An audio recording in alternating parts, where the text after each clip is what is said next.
إن الحمد لله نحمده ونستعينه ونستغفره ونعوذ بالله من شرور أنفسنا ومن سيئات أعمالنا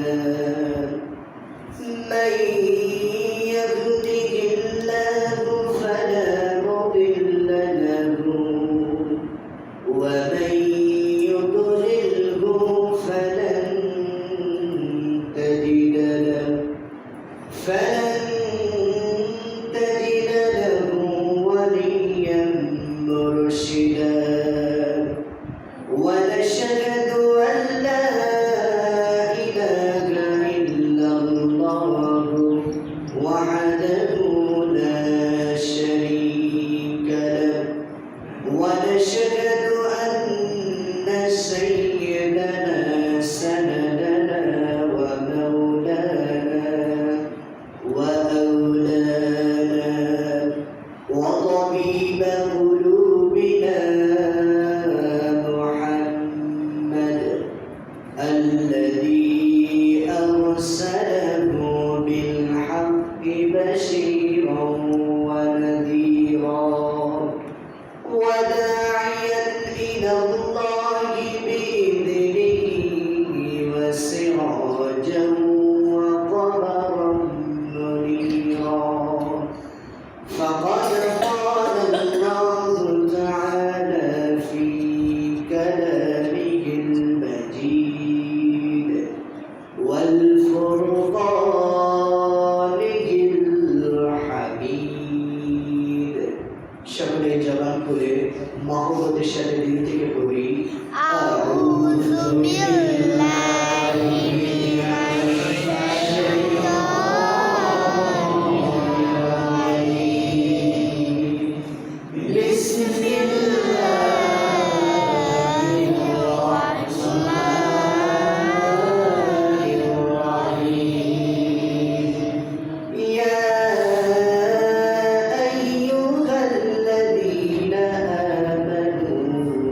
كتب عليكم الصيام كما كتب على الذين من قبلكم لعلكم تتقون وقال الله تعالى من آية أخرى شهر رمضان الذي أنزل فيه قرآن هدى للناس وبينات من الهدى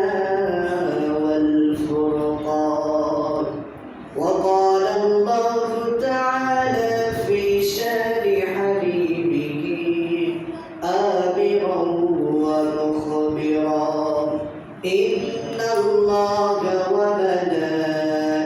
وملائكته يصلون على النبي يا أيها الذين آمنوا صلوا عليه وسلموا تسليما اللهم صل على سيدنا مولانا محمد وعلى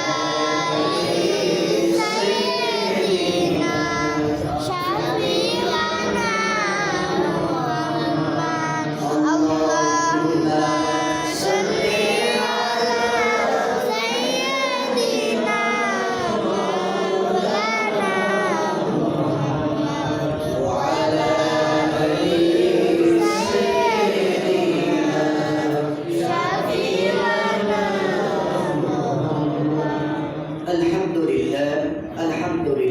সম্মানিত দিনদার পরহেজগার আল্লাহ প্রিয় কোরআন প্রিয় জুমার নামাজ প্রিয় দূর দূরান্ত থেকে হেঁটে আসা আগত মুসল্লিবৃন্দ সবাইকে আমার অন্তরের অন্তরস্থল থেকে আন্তরিক সালাম আসসালামু আলাইকুম ওয়া রাহমাতুল্লাহ। আল্লাহ পাক রব্বুল আলামিন তাবারাক ওয়া তাআলা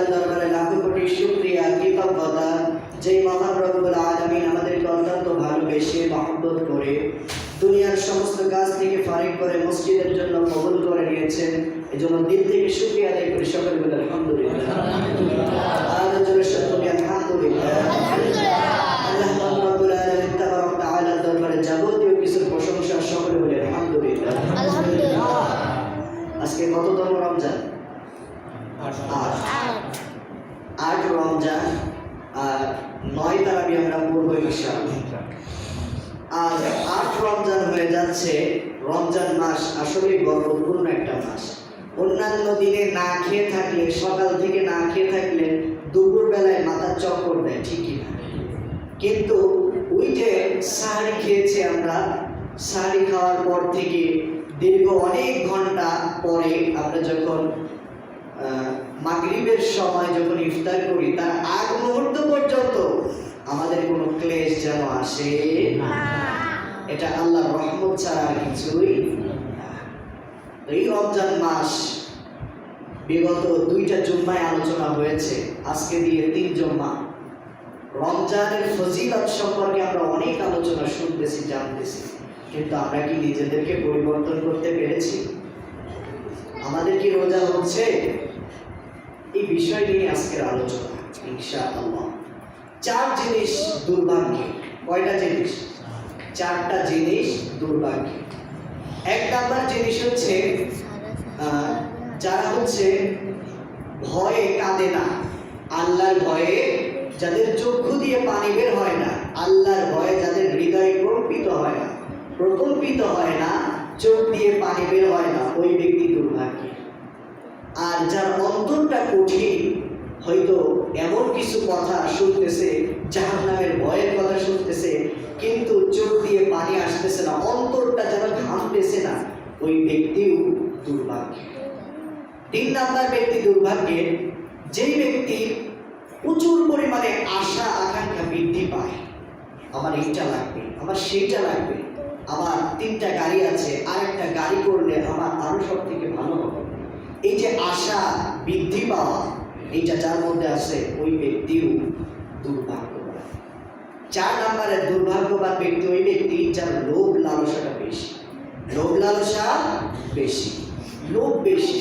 আমার 10 দিনের খাবার মজুদ করে রেখেছি, আর 3 দিনের যদি খাবার আমি মজুদ করতে পারি, তাহলে আর 3 দিন না দেখে ঘুমাতে পারবো। এই যে একটা আশা আকাঙ্ক্ষা, এই যে লোভ। অথচ আপনার খেজুর 4টা দিয়ে ইফতার হয়ে যাবে, আপনি 10টা খাচ্ছেন না, আপনি 10টা খাবেন না, আপনার 4টা দিয়ে ইফতার হয়ে যাচ্ছে। বাকি খেজুরগুলো আপনার পাশের বাড়িতে যারা না খেয়ে আছে তাদেরকে আপনি বিলিয়ে দিন। এইটাই হচ্ছে করণীয়। আর বর্জনীয় হচ্ছে আপনার 10টা না খাওয়া। কিন্তু আমরা ওই 10টার প্রতি চাহিদা বেশি বৃদ্ধি করে ফেলেছি। খাওয়ার মধ্যে একটা আদব রয়েছে, ঠিক না? আমরা অনেক সময় দেখি ইফতার করার পরে এমন অবস্থা হয়, অনেকেই শুয়ে থাকে, পেটের দিকে তাকালে মনে হয় একটা পাহাড় উঁচু হয়ে আসছে, ঠিক কি? গলা পর্যন্ত খায়, তাও যাচ্ছে না, আরো চাই, আছে না? কিন্তু আল্লাহ রাসূল খাবারের নিয়ম কেমন বলেছেন? 1 ভাগ খাবার থাকবে, 1 ভাগ কি থাকবে? খাবার। আরেক ভাগ থাকবে পানি, আরেক ভাগ ফাঁকা থাকবে।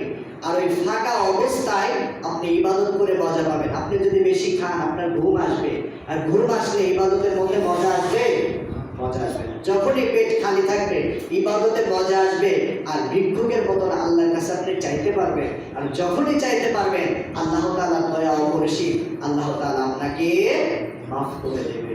এই জন্য এইদিকে আমাদের লক্ষ্য রাখতে হবে। এই দুনিয়া ঘুমানোর জায়গা নয়। এই দুনিয়া কি ঘুমানোর জায়গা? আল্লাহ নবী, বিশ্ব নবী, তিনি দিন কাটাতেন ঘোড়ার পিঠে। কিসের পিঠে? ঘোড়ার পিঠে। আর রাত্র কাটাতেন জায়নামাজে দাঁড়িয়ে। ঘুমানোর সময় পেয়েছে? হযরত আয়েশা রাদিয়াল্লাহু তাআলা আনহা বলেন, আমি একদিন লক্ষ্য করে দেখলাম আল্লাহর নবী, বিশ্ব নবী, তিনি আসলেন আমার ঘরে। আসার পরে তিনি জায়নামাজ নিয়ে দাঁড়ায় গেলেন। সারা রাত্র ইবাদত করলেন। ইবাদত করতে করতে চোখ দিয়ে টপ টপ করে পানি পড়তেছিল। এরপরে যখন আল্লাহর নবীর ইবাদত শেষ হয়ে গেল, তার পাটা টিউমার হলে যেমন ফুলে যায়, ওই রকম আল্লাহর নবী, বিশ্ব নবীর পা যেন ফুলে গিয়েছে। আল্লাহু আকবার। কতটা ইবাদতের মধ্যে মশগুল ছিলেন। এই জন্য এই দুনিয়া ঘুমানোর জায়গা নয়। ঘুমানোর জন্য ওই যে চিরন্তন আখিরাত, ওইটা আমাদের জন্য অপেক্ষা করতেছে। কালকে আমাদের ময়দানে 5 শ্রেণীর মানুষের দিকে আল্লাহ তাআলা তাকাবে না। কয় শ্রেণীর মানুষ? 5 শ্রেণীর মানুষের দিকে আল্লাহ তাআলা তাকাবেন না। 1 নাম্বার যে শ্রেণীর মানুষ, মানুষকে যেই ব্যক্তি প্রচুর পরিমাণে খুঁটা দান করে, খুঁটা দেয়, এই তোকে একটা জামা কিনে দিছিলাম বিধায় তুই এখনো সুন্দরভাবে বেড়াস, ঘুরতে পারিস, মানুষের দ্বারে যেতে পারিস, আমি যদি তোকে একটা জামা দান না করতাম তাহলে এটা তুই পাইতি না। এটা কিন্তু খোটা দেওয়া। আবার অনেক সময় আমরা দেখি মহিলারা অনেক সময় দেখা গেল একজনকে 1 কেজি ভেতর ডাউল সাহায্য করছে, এরপর একটা খুঁটিনাটি বিষয় নিয়ে যদি জ্ঞান ফেসাদ লেগে যায় তখন বলতে থাকে, তোরে একদিন 1 কেজি ডাউল দিলাম, উপকার করেছিলাম, আজকে তুই এর প্রতিদান আমাকে দিবি। এই যে খোটা, এটা মহিলাদের মধ্যে আবার বেশি। দেখবেন পুরুষদের মারামারি হইলে 4 জন মারামারি করতেছে, গ্রামের মুরব্বীরা গিয়ে বসায়, এই অমক বসো, এই মারামারি করে না, 4 জন যুবক একজনকে ধরে একটু সরায় নিয়ে যায়, মারামারি থেমে যায়। আর মহিলারা, আল্লাহ, মহিলাদের মারামারি বাদলে স্বয়ং জিবরাইল আসলেও কন্ট্রোল করা সম্ভব। 4 জন ধরে মারামারি করতেছে, বসাইছে, একজন হয়তো রুম থেকে উপরে একটা আওয়াজ করছে, আবার কোমরে কুচি দিয়ে লেগে যায়।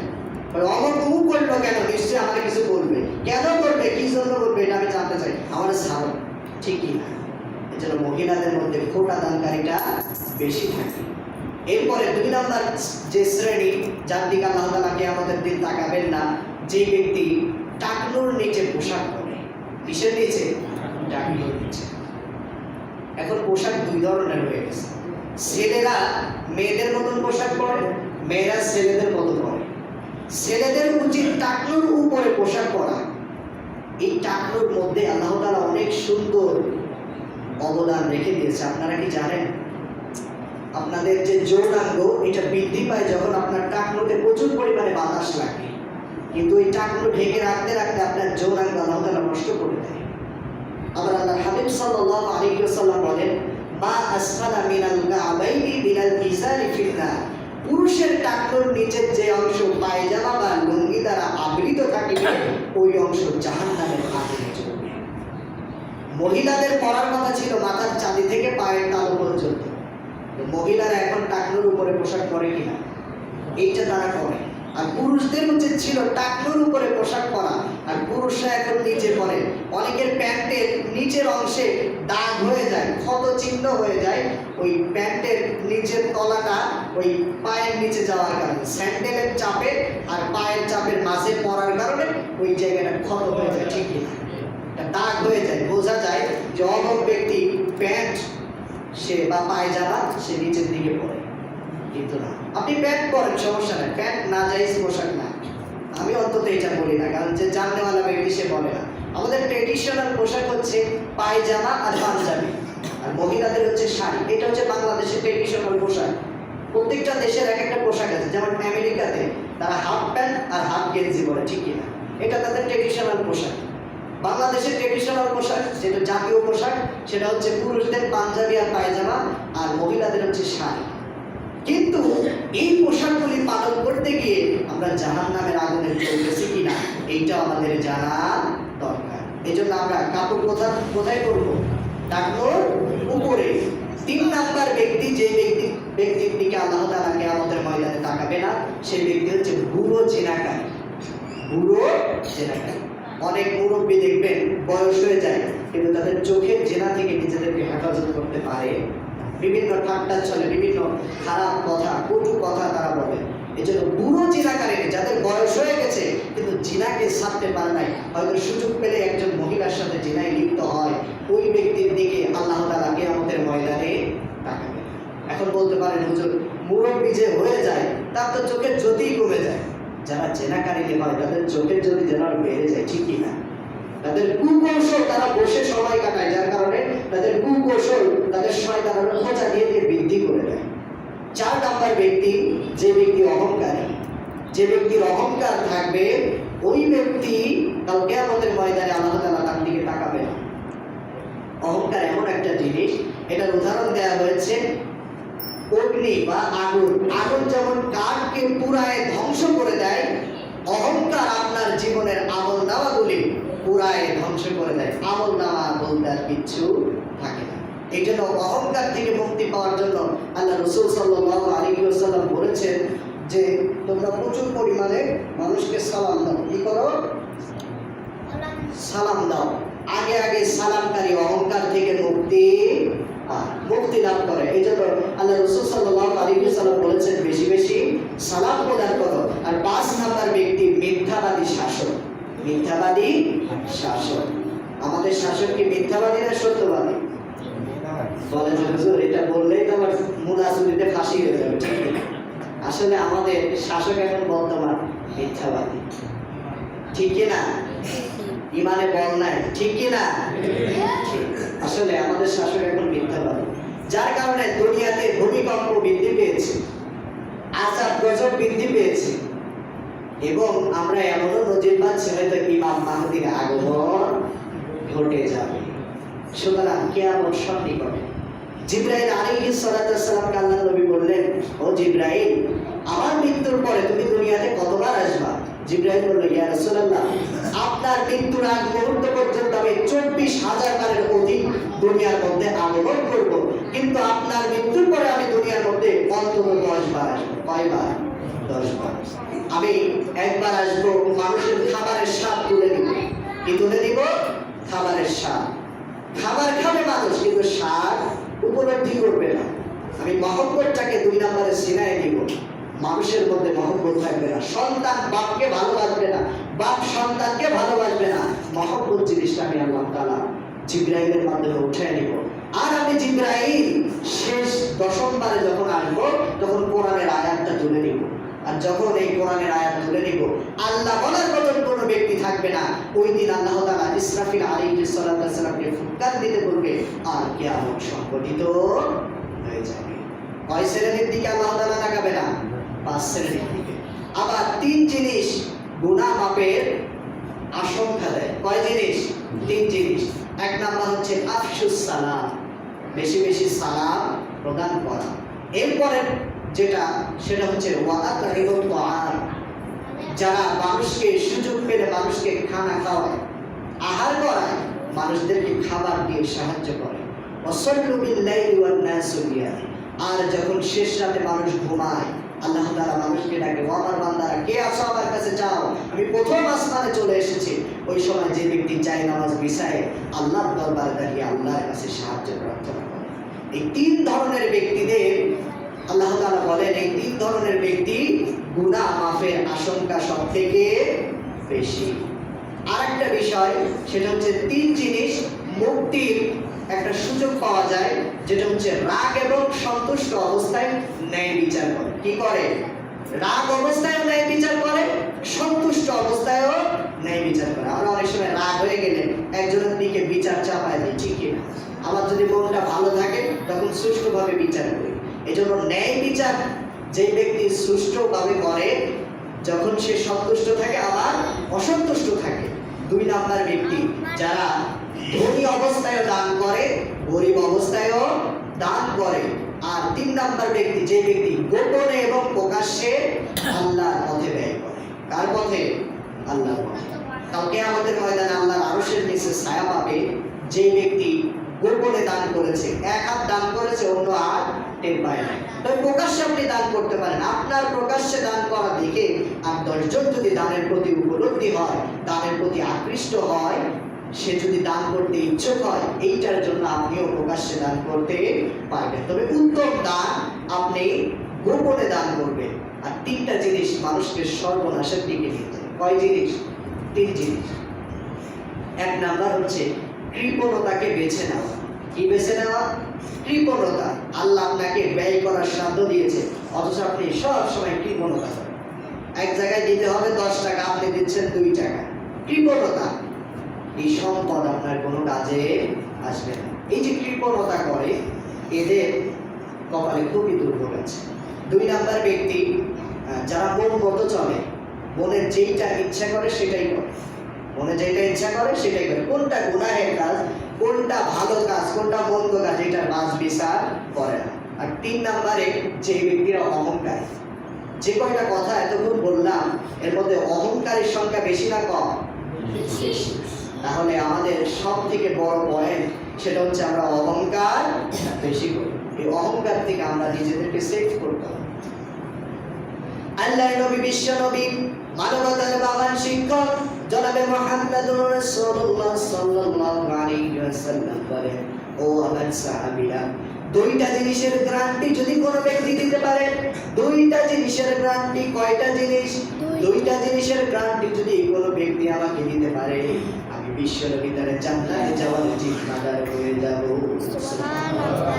সাহাবীরা বললেন, ইয়া রাসূলুল্লাহ, ইয়া হাবিবাল্লাহ, এই দুইটা জিনিস কি জিনিস? আল্লাহর রাসূল সাল্লাল্লাহু আলাইহি ওয়াসাল্লাম বললেন, এই দুইটা জিনিসের মধ্যে নাম্বার 1 সেটা হচ্ছে লজ্জাস্থান। এই লজ্জাস্থান যে হেফাজত করবে, এই লজ্জাস্থানের গ্যারান্টি যেই ব্যক্তি দিতে পারবে, আমি আল্লাহর নবী বিশ্ব নবী তাকে জান্নাতে যাওয়ার জিম্মাদার হব। আর 2 নাম্বার হচ্ছে 2 ঠোঁটের মাঝে জিহ্বা। এই জিহ্বা যারা ভালো কাজে ব্যবহার করবে, আর এই জিহ্বার গ্যারান্টি যারা দিতে পারবে, আমি আল্লাহর নবী বিশ্ব নবী তার জান্নাতে যাওয়ার জিম্মাদার হয়ে যাব। সুবহানাল্লাহ। এই দুইটা জিনিসের গ্যারান্টি আমরা কয়জন দিতে পারবো? কথা বলেন, দিতে কি পারবো? বিশেষ করে মহিলাদের বিষয়টা আমি বলি। 100% মহিলাদের মধ্যে 95% মহিলাদের বাসর ঘরে যদি বলা হয়, তোমার সতীত্ব তুমি কি আমাকে উপহার দিচ্ছ, নাকি তোমার সতীত্ব তুমি আমাকে দেওয়ার আগেই নষ্ট করে ফেলেছো, 95% মহিলারা বলবে নষ্ট করে ফেলেছি। ঠিক কিনা? আমি কি ভুল বললাম? ভুল বললাম। একটু বাস বিচার করে দেখবে, আজকে সব থেকে বেশি আমাদের জিহ্বার গ্যারান্টি আমরা দিতে পারি, সব থেকে বেশি আমরা জিহ্বার অপব্যবহার করতেছি। একজনকে মিথ্যা মামলায় ফাঁসানো, একজনকে মিথ্যা দোষ দিয়ে তাকে সরায় দেয়, একজনকে মিথ্যা কথা বলে তাকে ধোঁকা দেয়া, একজনকে মিথ্যা কথা বলে তার জমিটা আত্মসাৎ করে নেয়া, একজনকে এই জিহ্বা দিয়ে গীবত করে তার মানুষের কাছে লাঞ্ছিত, অত্যাচারিত করা। ঠিক কি? জিহ্বার কি অপব্যবহার করতেছি না? অপব্যবহার করতেছি। এই জিহ্বাটার অপব্যবহার কি আমাদের করার কথা ছিল? করার কথা ছিল না। আমরা সব থেকে বেশি করে কি বল, ঠিক কি না? বিশেষ করে মসজিদে এসে আরো হচ্ছে। রোজা কি করতেছেন আপনারা? রোজা তো করতেছেন না। মসজিদের মধ্যে কি বল, মসজিদের বাইরে গিয়ে কি বল, দোকানে বসে কি বল, সব জায়গায় কি বল করতেছে। মসজিদের ওই যে রেলিংটা করা রয়েছে বারান্দা, ওই রেলিং এর উপর আপনার আজান হওয়ার পরে সব এসে লাইনতে বসে তুতা পাখির মতো, ঠিক কিনা? আর মুখ দিয়ে ঠাস ঠাস করে মিথ্যা কথা আসে না? আমি তো দেখতেছি কয়েকদিন। মসজিদে কি এই জন্য আসা হয়?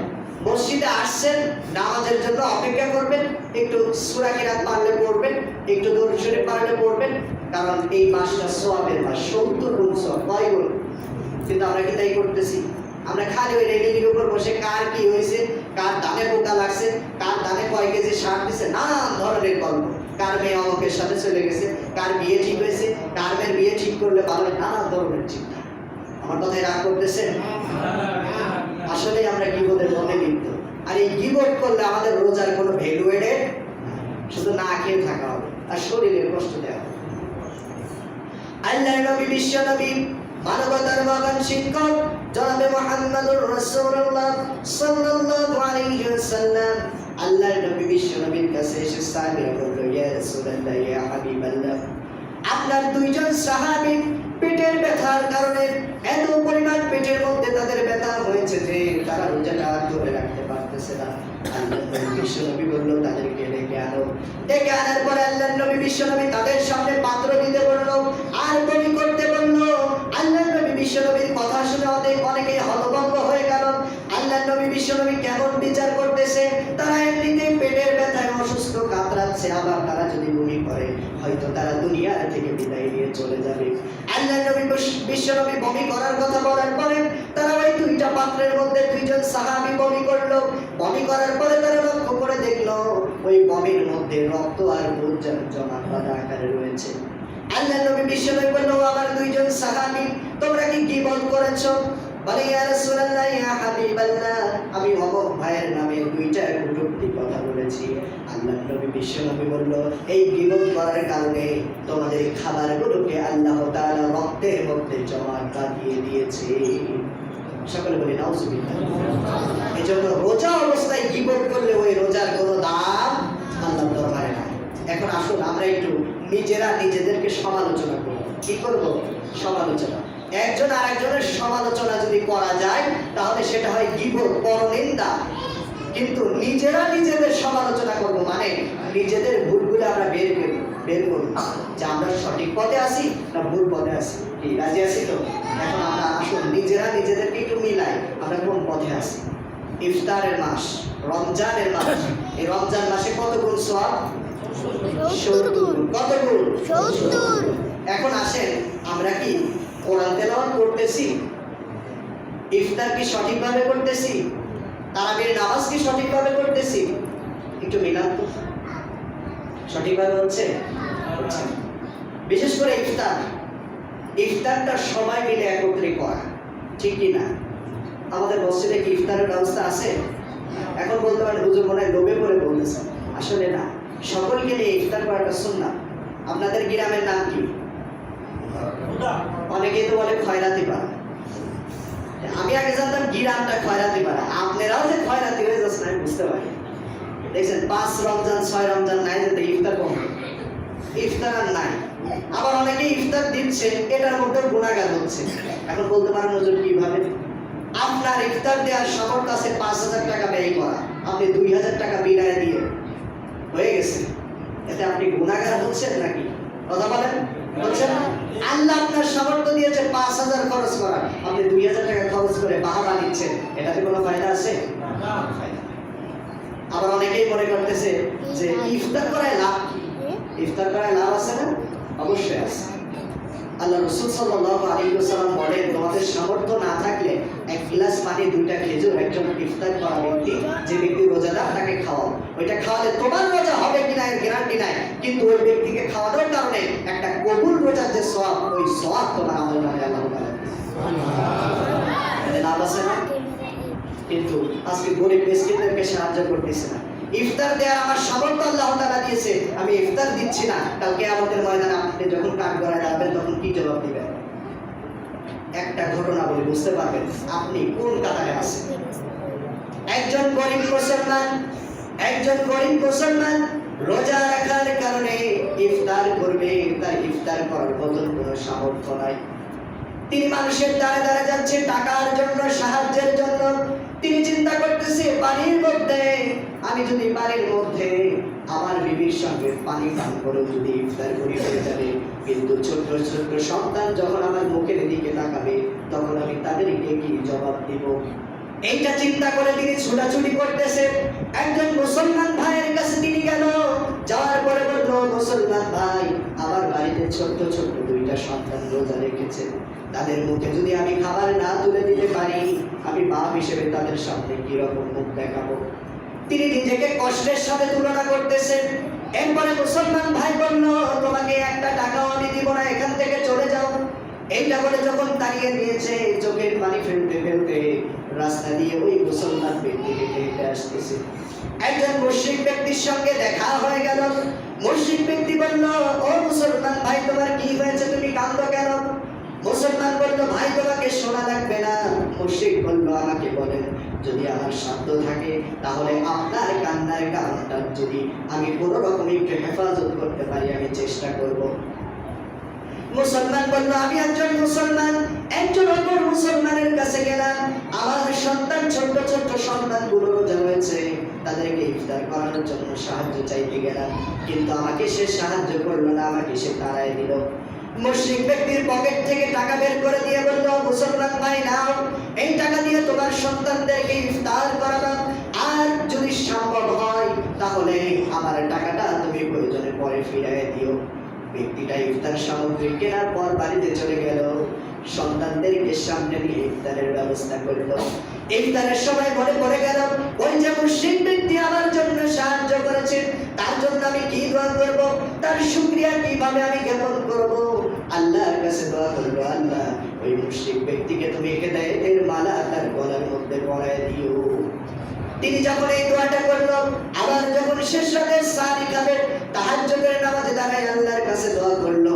দোয়া করার পর ওই যে মুসলমান ব্যক্তি তাকে সাহায্য করে নাই, হঠাৎ করে স্বপ্নের মধ্যে দেখে কিয়ামত শুরু হয়ে গেছে, কিয়ামত শুরু হয়ে গেছে, জমিনটা তামার মতো উত্তপ্ত হয়ে গেছে। তিনি পিপাসায় কাতর হয়ে গেছে। এই কাতর হওয়া অবস্থায় তিনি বারবার দৌড়াচ্ছেন। দৌড়াতে দৌড়াতে লক্ষ্য করে দেখে একটা স্বর্ণের বালাখানা।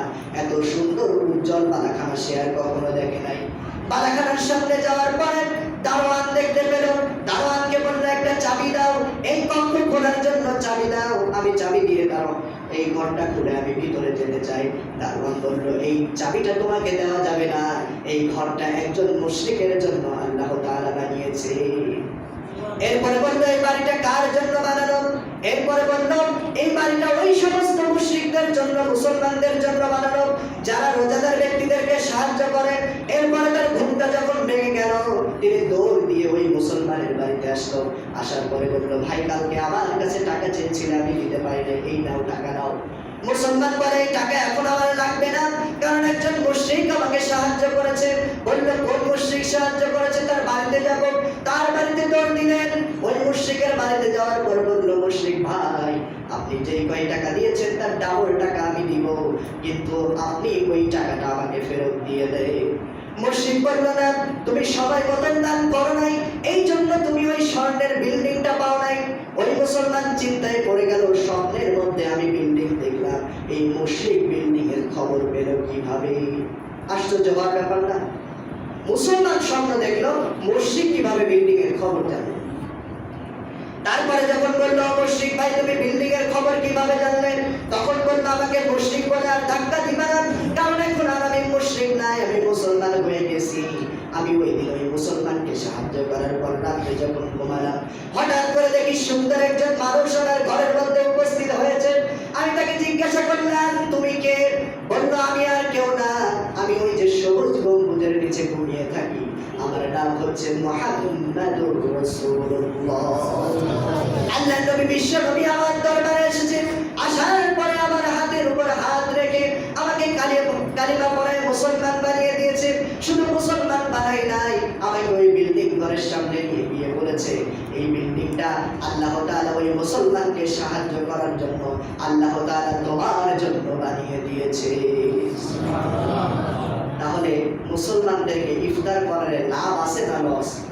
লাভ আছে না? এরপরে আসুন কোরআন তেলাওয়াতের দিকে যাই। রমজান মাস, কোরআন কি তেলাওয়াত করতেছি? আমরা তেলাওয়াত করতেছি। এই যে তাকের উপর এতগুলো কোরআন, ওই হয়তো শুক্রবারে হুজুর একটু আলোচনা করে, মন বলে নিয়ে একটু বসে, তারপরে হাত ধরে, ঠিকই না? এরপরের বিষয় হচ্ছে আমরা যেটা সদকা, সদকা কি করতেছি? সদকা কিন্তু করতেছি না। সদকা করাতে লাভ আছে। সদকাটা কি জিনিস? মাদ্রাসার যারা তলবে তাদেরকে দিতে পারবেন, যারা গরিব দুঃখী তাদের হয়তো এক মাসের ইফতারের বাজেটটা আপনি দিতে পারবেন, এটাতে লাভ আছে, লস নাই।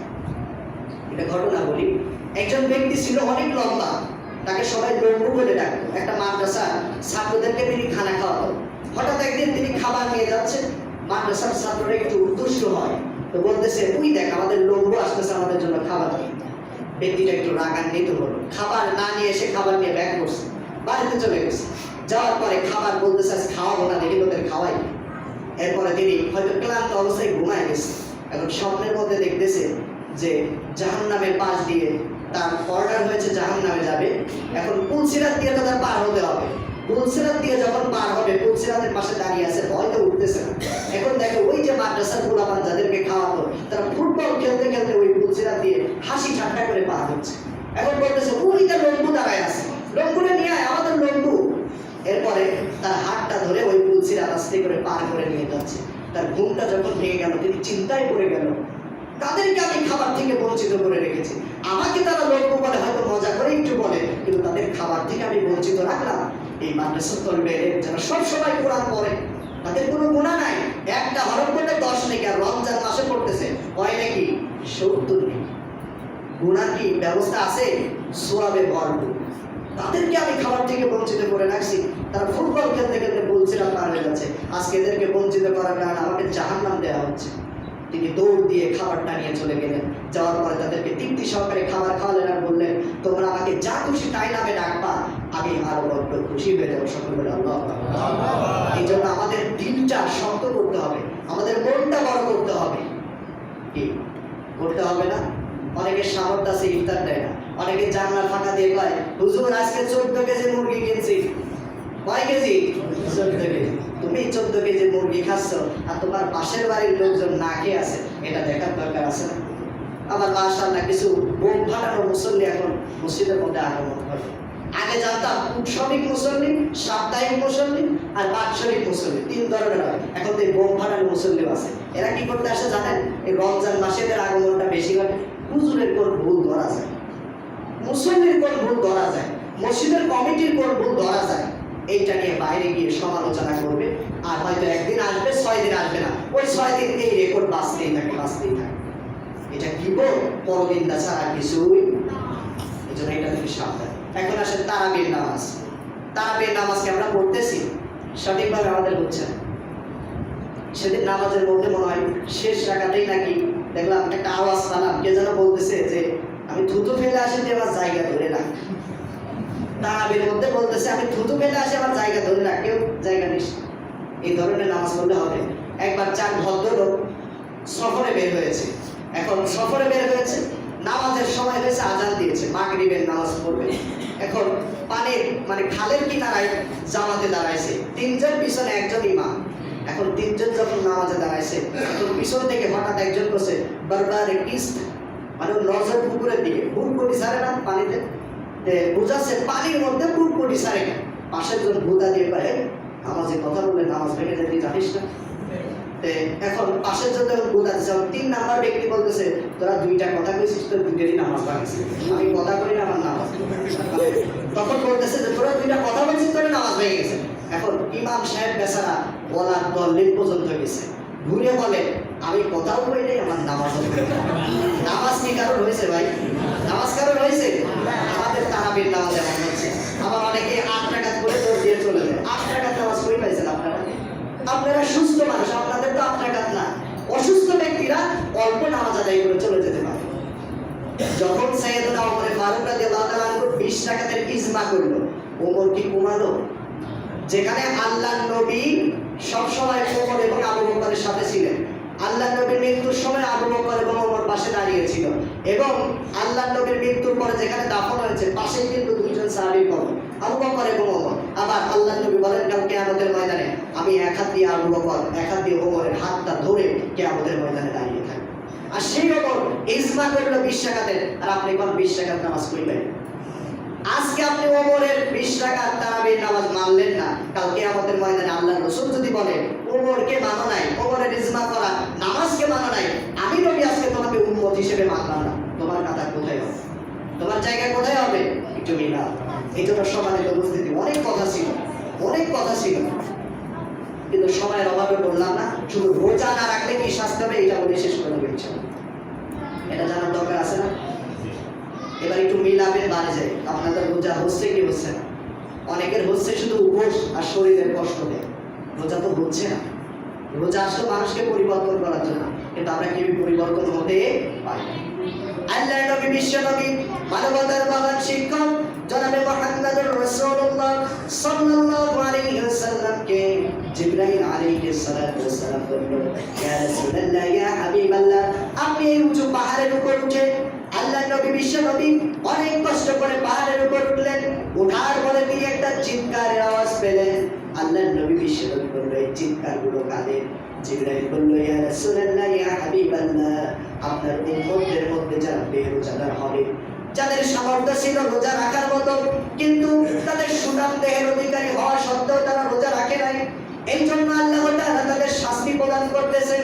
আল্লাহর নবী বিশ্ব নবী দূর দিয়ে তাকায় দেখলো কিছু সংখ্যক মানুষদের এই যে পায়ের যে নিচের মাংসপেশি, এই মাংসপেশিতে দড়ি বাঁধা, আর তাদেরকে উল্টা অবস্থায় লটকানো রয়েছে, বাঁধা রয়েছে, আর তাদের মাথাটা নিচের দিকে, পাটা উপরের দিকে, আর তাদের 2 ঠোঁট দিয়ে কাটা, 2 ঠোঁটের 2 সাইডে কাটা, ওই কাটা অবস্থা দিয়ে রক্ত পড়তেছে। আল্লাহর নবী বিশ্ব নবী বলল, এত কষ্ট তাদেরকে কেন দেওয়া হচ্ছে? জিবরাইল বলল, ইয়া রাসূলুল্লাহ, ইয়া হাবিবাল্লাহ, দুনিয়ার বুকে রমজান মাসের 1 মাস রোজা পাওয়া সত্ত্বেও তারা রমজানের রোজাটা পালন করে নাই, এই জন্য আল্লাহ তাআলা এই শাস্তির মধ্যে তাদেরকে নিযুক্ত করে দিয়েছে। এই জন্য একটু চিন্তা করেন, রোজা রাখার সামর্থ্য আছে, আপনি রোজা রাখতেছেন না, আপনি একটু চিন্তা করেন আপনার কি অবস্থা হতে পারে। 11টা মাস আল্লাহ আপনাকে ছাড় দিলেন, একটা মাস রোজা ফরজ করলেন, ওই একটা মাস আপনি রোজা রাখতে পারেন না, কেন ভাই?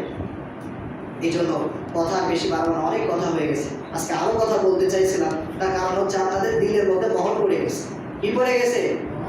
এত আলোচনা করতেছি, এর আগে মনে হয় একজন ভাই আলোচনা করার পরে যে বাইরে যায় প্রথমে আগে কি বল শুরু হয়েছে। লাভ কি হলো ভাই? প্রত্যেকটা জন্মায় আলোচনা শুনতেছি, নিজের জীবনটাকে যদি পরিবর্তন করতে না হয় তাহলে আমার লাভ দেখ, লাভ আছে? আমার কথায় মানে অনেকেই কষ্ট পাইলেন, কষ্ট পেলে মাফ করে দিয়ে। কোরআনের কথা আমাকে যদি এখানে ধাক্কাও মেরে দেওয়া হয়, তা আমি কোরআনের কথাই বলবো। কারণ আমি যদি কোরআনের কথা না বলি, তাও কি আমাদের দিন আমাকে ওইভাবে লটকানো হবে, আবার যেহেতু কাঁচি দিয়ে কাটা হবে, তখন কি আপনি আমাকে সাহায্য করবেন? এই জন্য কোরআনের কথা যেটাই হোক, আমার বাবার যদি বিপরীতেও যায়, তাও আমার বলতে কোনো বাধা নেই। আল্লাহ পাক রব্বুল আলামিন তাবারক তাআলা আমাদেরকে রমজানের রোজা যেভাবে পালন করা দরকার সেভাবে পালন করা তৌফিক দান করুন সকল বলে আমিন। ওয়া আখির দাওয়ানা